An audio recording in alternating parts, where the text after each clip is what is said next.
Actress kag sought-after leading lady Andrea Torres nagapabilin nga loyal Kapuso sa pag-renew sa niya kontrata sa GMA Artist Center. Subong nga adlaw sang opisyal na nga nag-renew sa iya kontrata si Andrea sa Kapuso Network.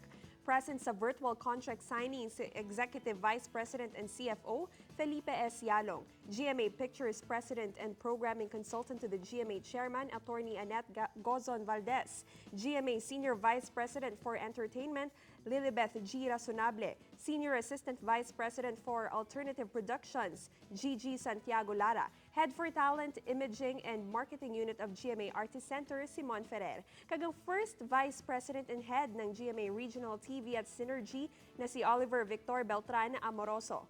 Ang sexy and versatile actress ang manginkabahin sa groundbreaking cultural drama sa GMA Network nga Legal Wives, kaupod sanday Kapuso drama Prince Dennis Trillo, Bianca Umali kag Alice Dixon.